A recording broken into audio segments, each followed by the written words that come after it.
sahabat Gembel, balik lagi di Gembel Jalan-Jalan. Kali ini gue lagi ada di Jogja. Ikutin keseruan gue mau ngegembel asik di Malioboro. Jangan lupa di subscribe, jangan sampai ketinggalan langkah Gembel Jalan-Jalan mau kemana. Yuk, let's go.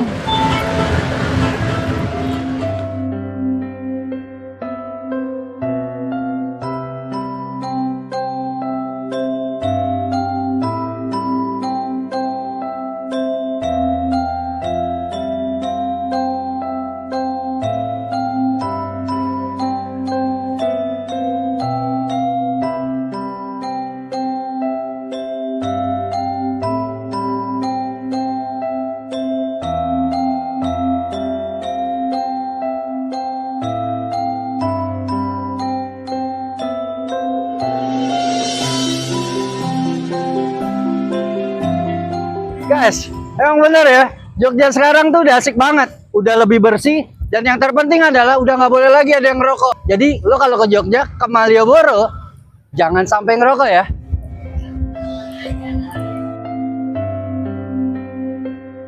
Ayo ikutin seruan tuh. Banyak orang bilang ke Jogja belum sah kalau belum mampir ke Malioboro. Bagi kebanyakan orang, tempat ini adalah pusat belanja dan hiburan. Tapi coba deh, kita jalan lebih pelan hari ini. Aku ingin mengajak kalian melihat sisi Malioboro, bukan sebagai turis, tapi sebagai pengamat kehidupan dari orang-orang yang menjadikan jalan ini sebagai rumah mereka. Coba perhatikan langkah kaki ini. Lampu-lampu jalan di sepanjang trotoar berpijar hangat, memberi suasana yang tenang dan bikin betah. Di tengah keramaian, kalau kita agak menjauh sedikit dari kebisingan, ada ketenangan yang terasa berbeda. Cahaya lampu ini seolah memberi ruang bagi kita untuk melihat Jogja dari sudut yang lebih jujur. Bukan cuma dari toko-toko yang terang, tapi dari kesederhanaan jalanan ini. Lihat deh deretan andong itu. Mereka sedang beristirahat menunggu penumpangnya. Kuda-kudanya tenang seolah ikut menikmati suasana Jogja yang tenang.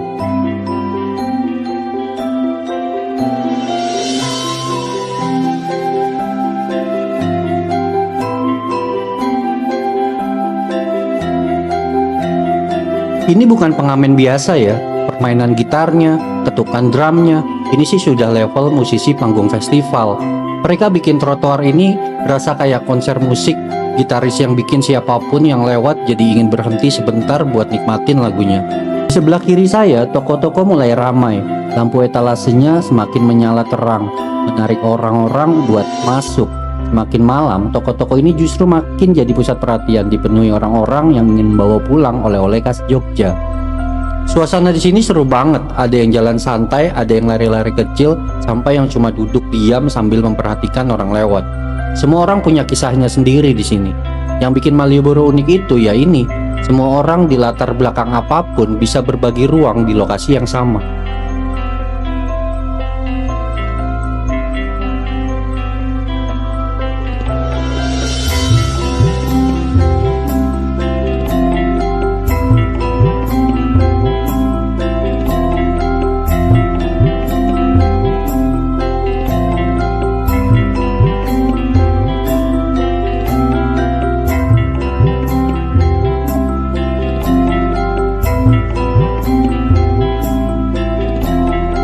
Nggak cuma musik, di sini juga banyak seniman.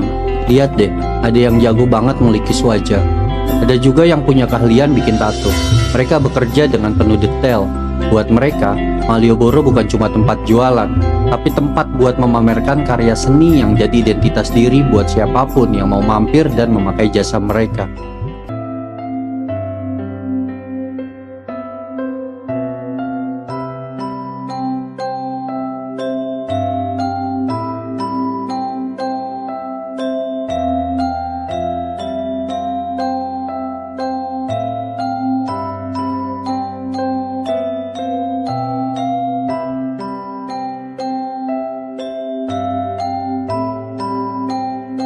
Musik di sini juga nggak ada bosennya.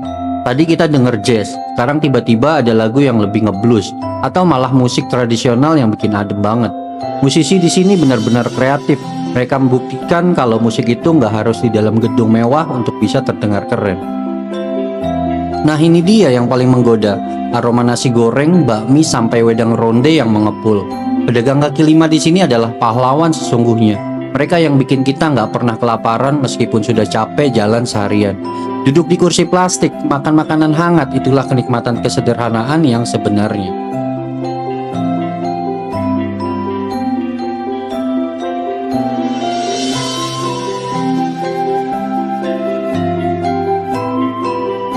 Malioboro itu bukan cuma soal beli barang atau foto-foto. Malioboro adalah panggung kehidupan, andong, musisi, seniman, sampai pedagang kaki limanya. Semua elemen ini yang bikin Jogja punya jiwa. Jalan-jalan di sini bukan cuma soal destinasinya, tapi soal apa yang kita rasakan di sepanjang perjalanannya.